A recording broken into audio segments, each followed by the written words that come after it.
with taxpayers' money. That is where we should begin.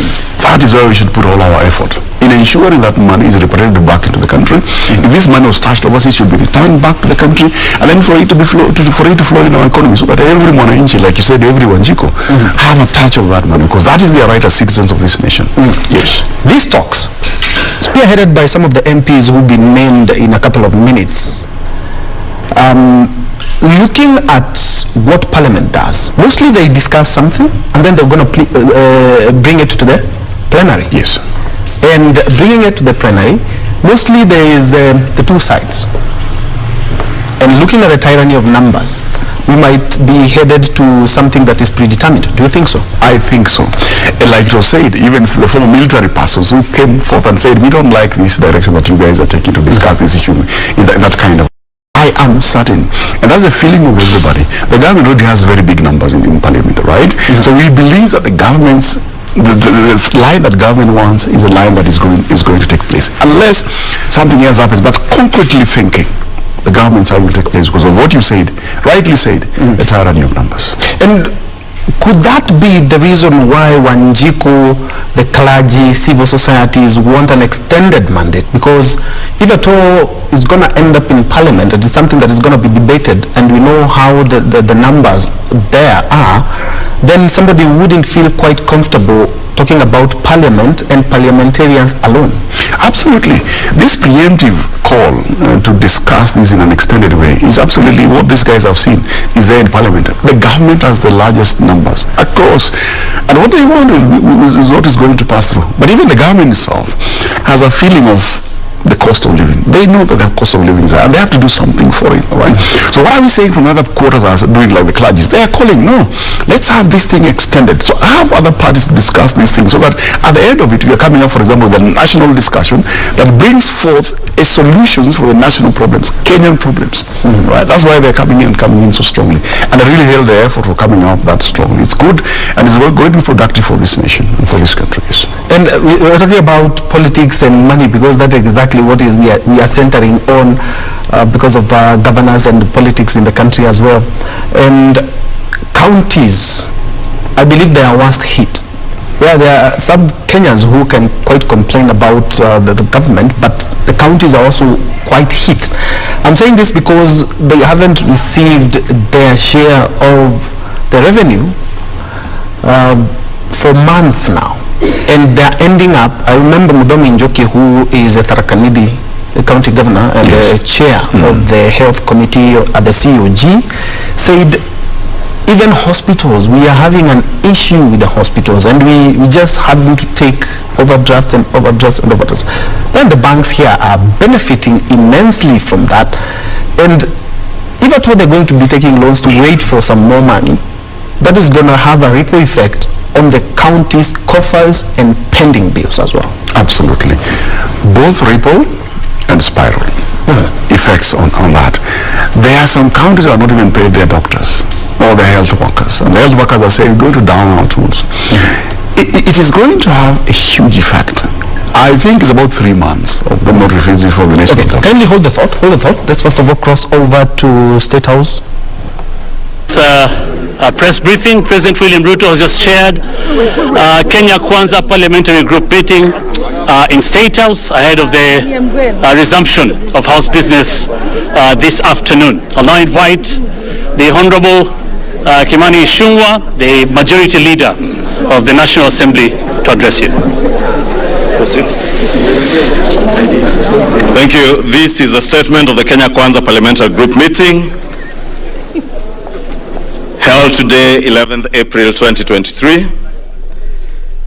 The Kenya Kwanza Parliamentary Group, our PG, met this morning under the chairmanship of President William Ruto, who is also the party leader of the Kenya Kwanza Alliance.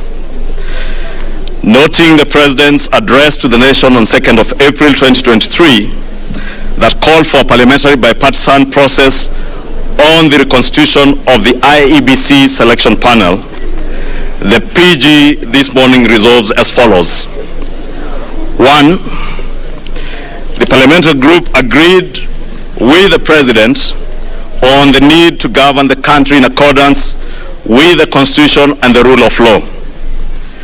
2, appreciating that the Constitution of Kenya gives Parliament the singular mandate of resolving all issues that are of concern to the people of Kenya. The parliamentary group meeting agreed with the President on a parliamentary bipartisan approach in resolving such matters. Consequently, the PG nominates the following members to lead our team in this process. 1, the Honorable Boni Khalwale, Senator Kakamega. 2, the Honorable George Murugara, the Member of Parliament, Tharaka. 3, Honorable Senator S.C. Okenyuri, nominated Senator.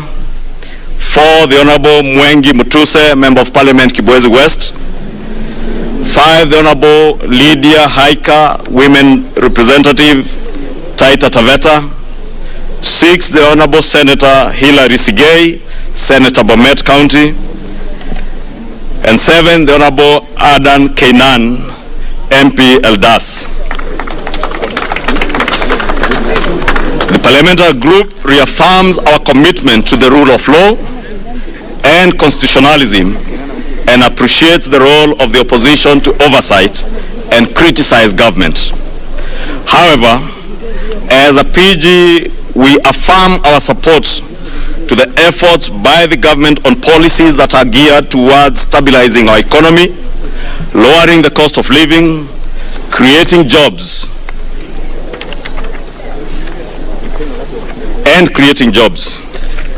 I now invite the Leader of Majority in the Senate to read the other bits.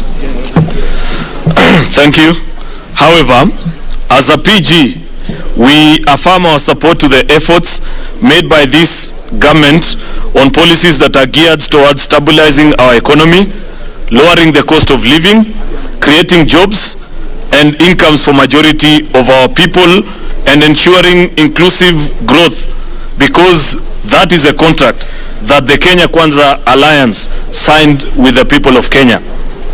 As a PG also, we resist the attempts by the opposition to force or blackmail the government to implement failed policies of the last regime that drove the country into economic mess, including the corruption-ridden consumption subsidies, irresponsible borrowing and gross fiscal mismanagement through the state capture. We particularly support the government's policy of subsidizing production rather than consumption and the prudent fiscal management within a framework of managed debt levels. We are not refusing to take advice. We will listen to every Kenyan, but we find it rather difficult to take advice from the very people that put us in the mess we are in today. In reaffirming our commitment to the dictates of the Constitution and the rule of law, this PG today has directed our team nominated in this bipartisan process to strictly adhere to our Constitution and the established laws of the land in addressing the constitution of the IEBC panel, as was communicated by His Excellency the President on Sunday, the 2nd of April 2023. Finally, we equally call upon our colleagues in the opposition to adhere to the rule of law and constitutionalism and pursue all issues of concern through established institutions under our Constitution. We thank you. We'll appreciate maybe if there are 1 or 2 questions, then we can call it a day. Thank you so much. My name is Emmanuel Tom from KTN News. 2 questions. Civil servants have not been paid and have been a delay in salaries. Is the government broke? Number 2, both sides have stuck to their guns that you do not want conversations outside Parliament, but Azimio want conversation out of Parliament. Is it a take it or leave it, or what is it? Okay. We'll take about maybe 2 or 3 questions and respond to them. My name is Mutahi going from Citizen TV, and I have one question. The opposition, while they formed their team, has also wanted that the talks be expanded to address other issues. And in the President's address on April 2nd, he had indicated that the issue at hand was the reconstitution of the polls body IEBC. In the PG, maybe did you agree on the terms of engagement with the opposition? What issues will be on the table? And then, of course, when do we expect these meetings to begin? Okay. The last question, the third one, then we can answer. Thank you. My name is Ibrahim Karanja from NTV. Again, parts of the demands by the opposition, which you have said that you support the policies by the president to lower the cost of living, but they are very particular that they are not getting into any meeting with you if the price of unga in particular has not gone to 100 shillings. Is that happening anytime soon, or what message do you have to the other side? Okay, maybe I'll answer one or two, then I'll leave to the majority leader of the National Assembly to respond. Unfortunately, the decisions that we arrived at today were made after a consultation with the representatives of the people from across our country.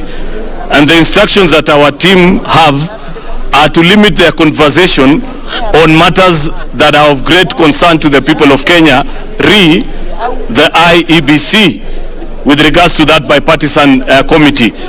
With regards to the issue of a cost of living, as you have spoken about, we have reaffirmed as a PG that we believe that the policy this government has put in place are working. That is why 6 months ago, Kenyans were buying unga at 230 shillings. But today, if you walk into any supermarket, you'll be able to achieve or to buy it at 180 or 190 shillings. That is a price that has gone down. So we are willing to educate and teach our colleagues from the opposition on how the programs that this administration is running are working. What we are not willing to engage is the failed policies that were done under the handshake government. Whereas we speak today, the Auditor General has flagged that 34 billion Kenya shillings cannot be traced. If you meet the millers, they will tell you they haven't been paid. If you meet Kenyans, if you gather a group of 100 Kenyans, you'll be lucky to get maybe one or two who bought unga at 100 shillings. So Kenyans did not see the unga, the millers were not paid, but the money is not there to be accounted for. Surely, is that the kind of policy that you want us to pursue? So I believe we are on the right track, and with regards to the cost of living, this PG has affirmed the position of this administration that the policies that have been put in place are yielding results, and we shall continue to pursue them. If there are other questions that I haven't responded to, my colleague from the National Assembly will respond to them. Thank you. Maybe I begin with the two by Chemtai and Emmanuel on the other issues that the opposition has raised.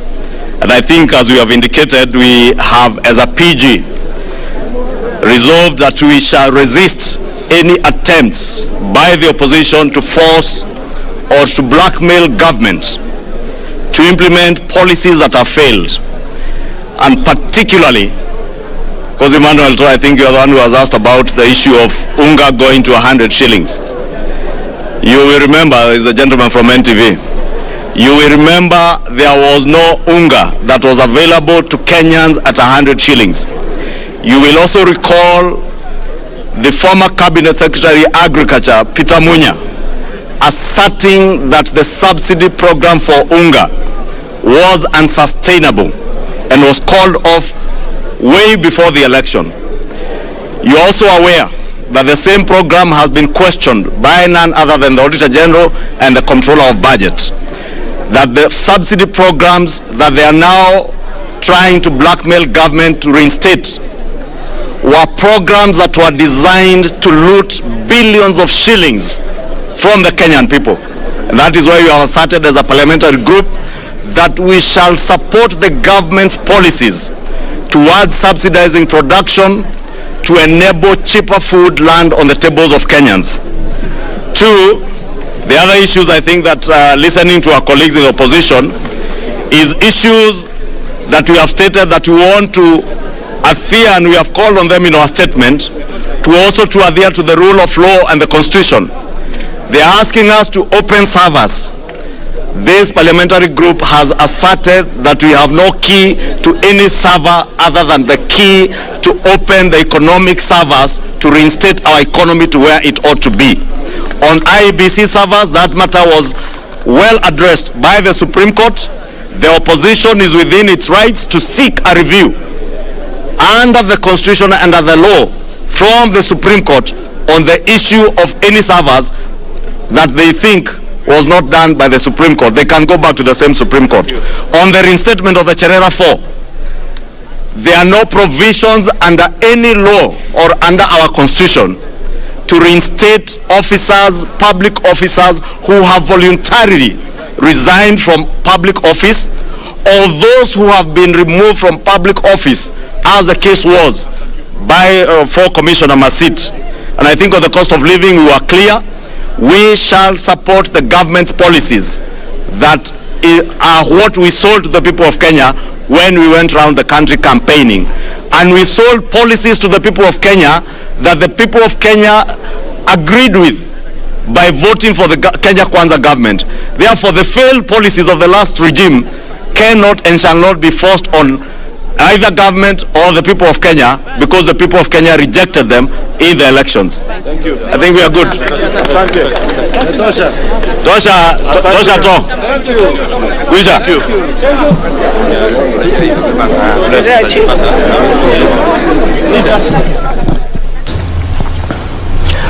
Very well. Live from Statehouse, Nairobi, that has been the PGA, the Parliamentary Group meeting for Kenya Kwanza, that was chaired by the head of state, and the speech of what the deliberations that they have made has been made by the majority leaders of the both houses, that the Senate and the National Assembly. Maybe just in a nutshell to touch on what they have come up with is that, one, the bipartisan talks will only focus on matters electoral reforms, that is the IEBC, and the cost of living, as had been demanded by Azimio as one of the preconditions before they enter into any conversation with the K Kwanza, is that they believe policies are working and should be left to the government so that they can look at that it is in terms of the cost of living, the cost of unga, and the subsidies. They have said that cannot be done. One, they've talked about policies that the last government cannot be shoved down Kenya's or the government's throat, and they have said that that is not on the table. In terms of the server, they have said they have no key to the server and only have the economic server keys, I believe, an issue that was canvassed by the Supreme Court. And if the Azimio side wants anything to do with the server, they should seek a review of what was determined by the Apex Court. On the Cherera 4, they have said that there is no law in terms of reinstatement of a government employee who has resigned voluntarily. That is one of the things that they have talked about. So no subsidies, issues raised by the opposition in terms of the cost of living.